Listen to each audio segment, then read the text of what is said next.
The following video is provided to demonstrate proper installation techniques for installing the Rifle Basix SAV-2 trigger on Savage Centerfire 110 type actions equipped with the standard factory trigger or the AccuTrigger. The trigger is 100% drop-in and no special tools are required.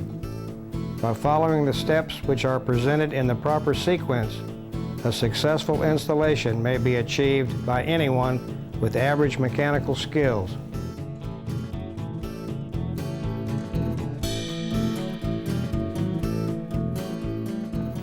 The tools required are a 5/64 Allen wrench, comes packed in the kit, a small screwdriver,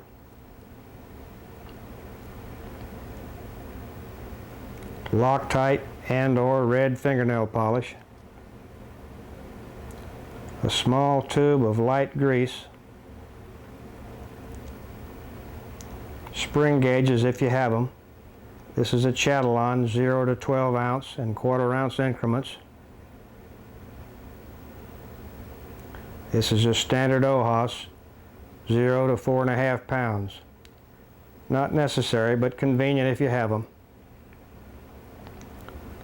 A small clean cloth and 320 wet or dry sandpaper.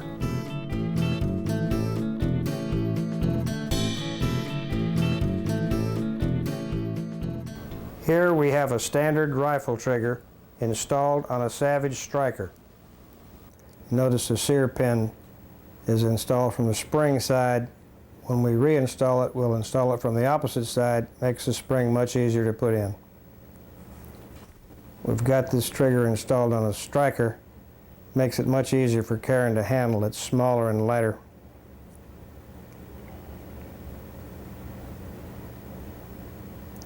This trigger's got a bright witness mark on the back of it where it's been rubbing on a trigger guard on the rifle it came out of.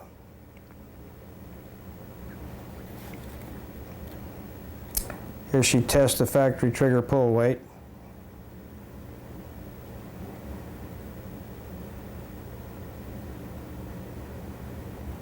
It's 4 pounds plus, that's common. She removes the bolt.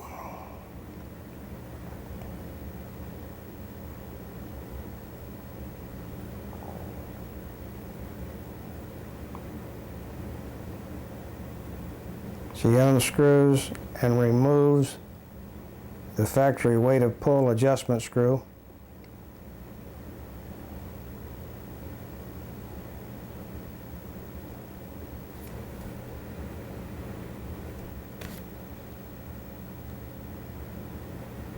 Here she removes the factory weight of pull spring.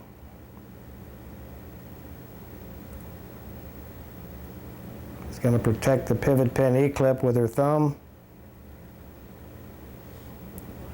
Snaps it off.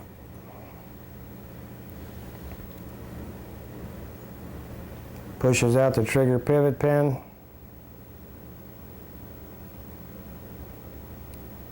And removes the trigger.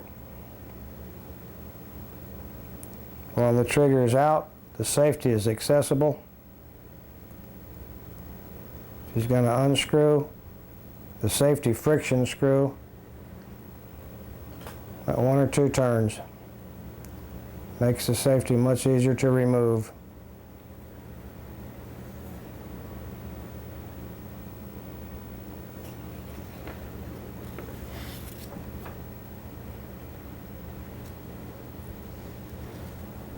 She protects the sear spring with her finger and pushes out the sear pivot pin.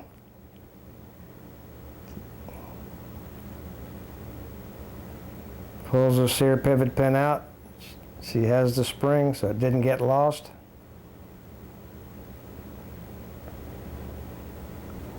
Here she removes the sear. Removes the trigger bracket with the safety assembly inside. Pushes the safety assembly out the front of the bracket and disassembles the detent pin.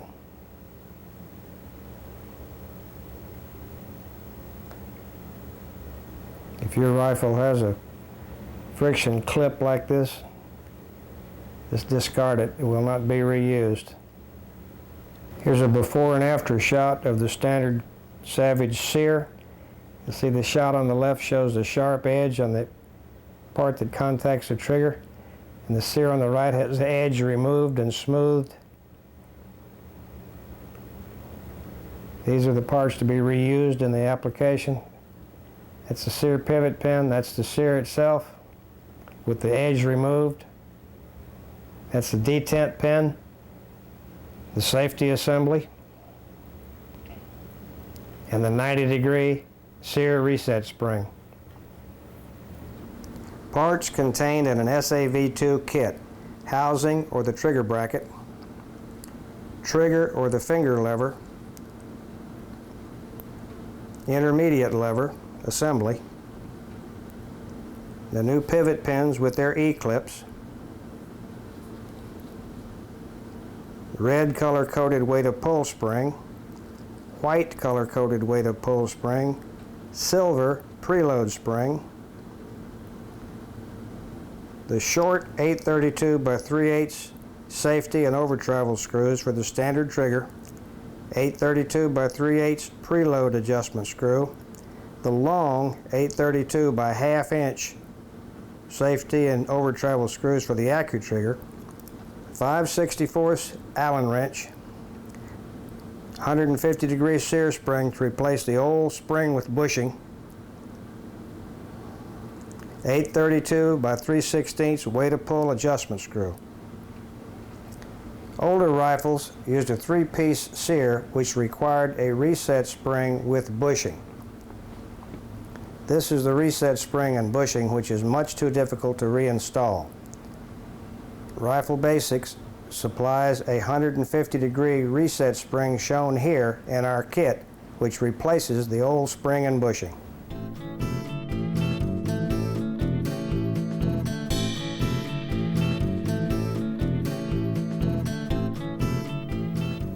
Here Karen is going to trial fit the bracket on the receiver. See, she's touching the tab or pointing out the tab on the rear of the housing. That goes up in the machine notch in the receiver. This should fit very tightly. This particular one seems to be fairly loose. The ears should be very tight on the receiver. Here she's going to push the sear pivot pin through the bracket and the receiver. Should go in easily with your fingers. Do not drive this pin. Some minor fitting may be required here. Going to remove the bracket or housing. She installs the safety detent pin in the lower front hole. The new brackets have got 2 holes. She's going to snap the safety assembly in the front of the housing and allow it to snap over that detent pin.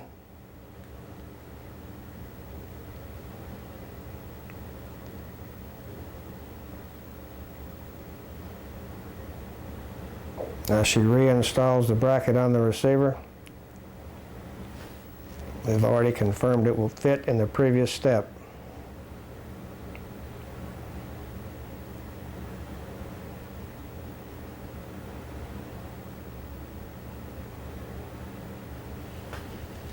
She puts a little grease on the pivot pin.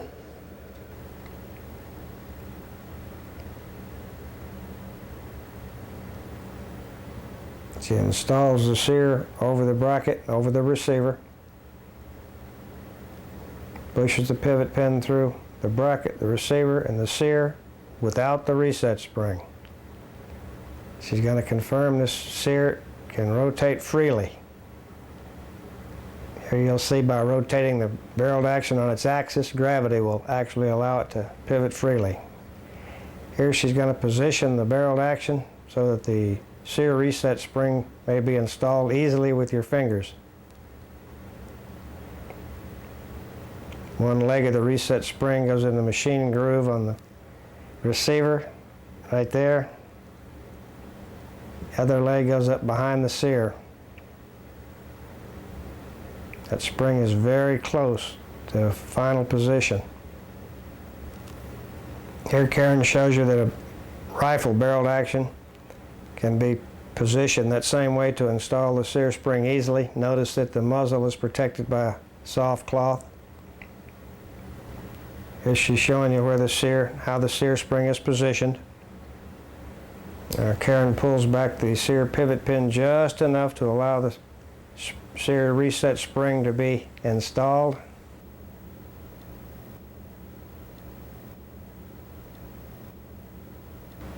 She drops it in position and releases it. So you can see how the legs are in the proper position for final installation.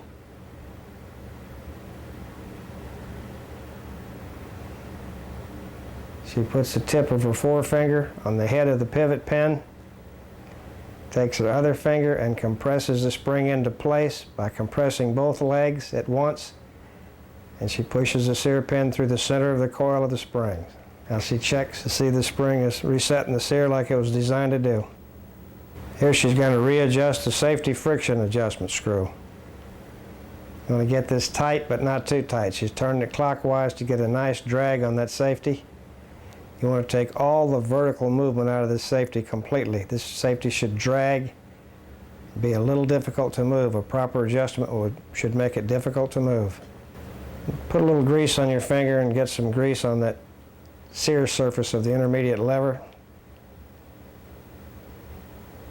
The sear and the intermediate lever are hard, been heat treated. A little grease helps them to get to know each other for the first few cycles of operation. The grease will wear off, no need to reapply it. She installs the intermediate lever from the front of the bracket over the top of the sear.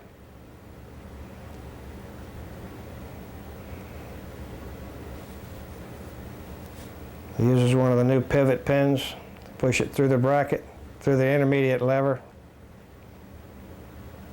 Holds it in place with her finger and installs an E-clip to retain that pin.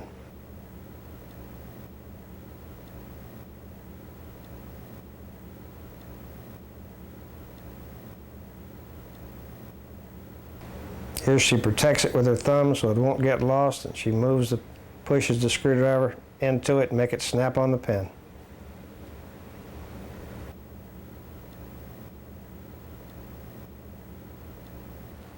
Now we're going to confirm that this lever is absolutely free. The intermediate lever must be free, no binding whatsoever. By rotating the barreled action on its axis, you can actually see that gravity will allow it to drop away from the sear. The intermediate lever must be that free. For light weights of pull up to 16 ounces, install red color-coded weight of pull spring and bottom of housing underneath intermediate lever. Install 832 by 3/16 adjustment screw, turn clockwise to compress spring halfway. Notice spring is now pushing intermediate lever against sear. Heavier weights of pull require white color-coded spring. And here's the over travel and safety adjustment screws to be put in the trigger. These long ones are for the AccuTrigger. Do not use. Use the shorter 832 by 3/8. The one she just picked up there is 832 by 3/8. She's going to put a little Loctite on the threads, just a little bit, doesn't take much.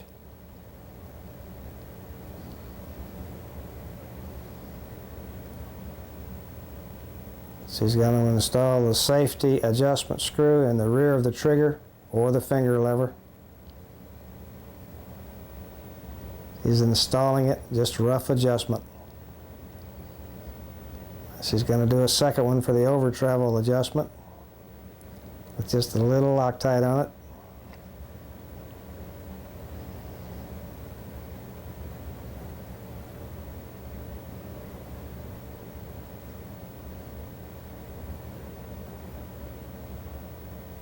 Over travel and safety screws are installed and rough adjusted.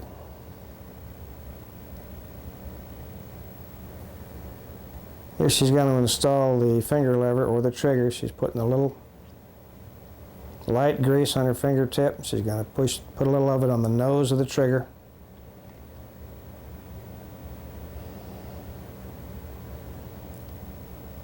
Going to insert this trigger or finger lever in the back of the housing.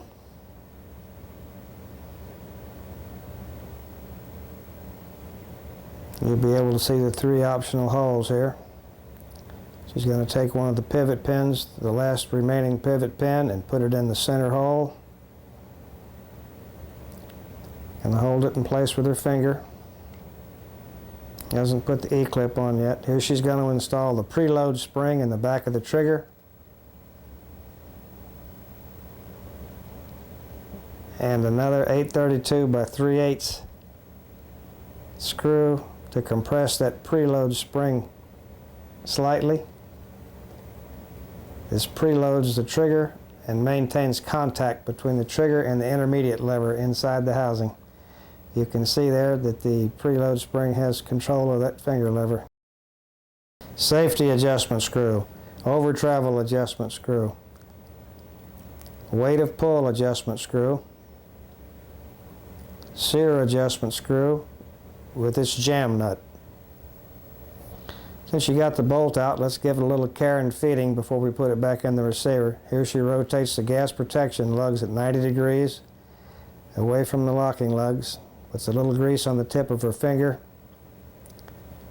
She's going to grease the back surface of those locking lugs.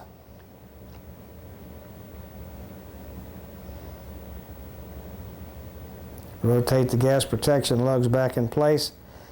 That right lug has got a rail on the bottom of it, which she's going to point out right here. There's the rail. The rail must go on the right side of the bolt to allow the bolt to go back in the receiver.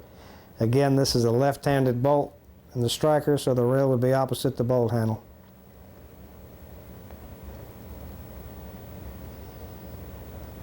You're going to put a little more grease on the cocking piece ramp on the bolt body.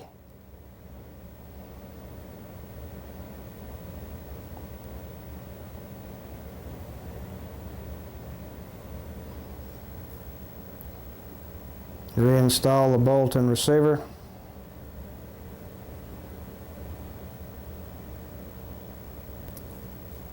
You're ready to test the trigger. She's got the pivot pin in the center hole. Going to close the bolt slowly and carefully. Test the trigger with the spring gauge.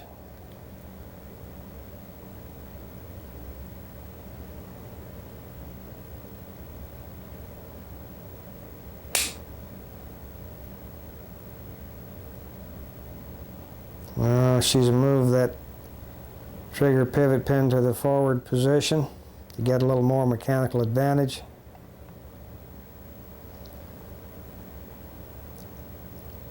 Again, she's going to close the bolt slowly and carefully. Test the trigger pull again.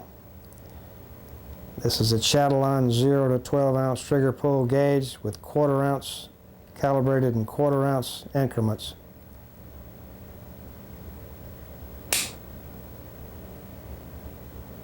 This is a sear adjustment screw.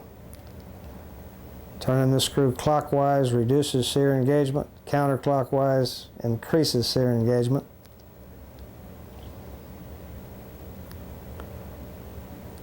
This is the weight of pull adjustment screw. Turning it clockwise increases weight of pull.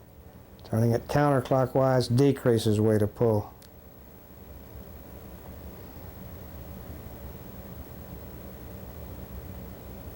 Now she's going to adjust the safety and over travel. She's cocked the bolt,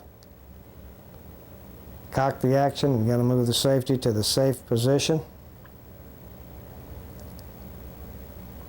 Now she's going to turn that safety adjustment screw clockwise until it just touches the bottom of the safety.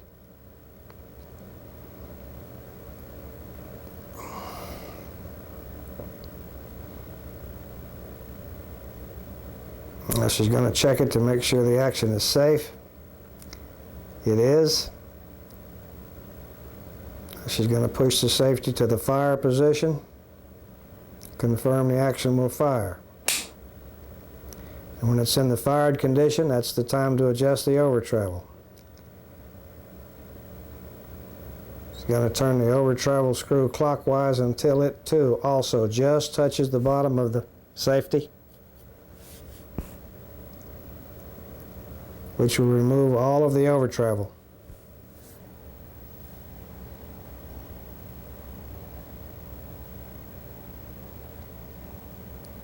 All the over travel has been taken out. Now she's going to recock the action, test the trigger for normal function.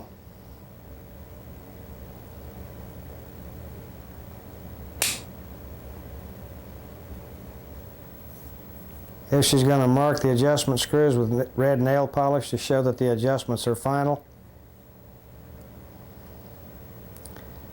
And when you put the barrel action back in the stock, you want to make certain that no part of the trigger assembly touches the stock or the trigger guard. Design of Rifle Basix SAV-2 will provide light pull trigger operation and will require firearm to be handled with care. Always close bolt slowly and carefully. Keep firearm pointed in a safe direction while loading and unloading and when operating bolt and safety. To see additional coverage on the Rifle Basix line, go to our website at www.riflebasix.com. See applications on Remington, Savage, Marlin, Weatherby, Mossberg, CZ, Ruger, and Winchester.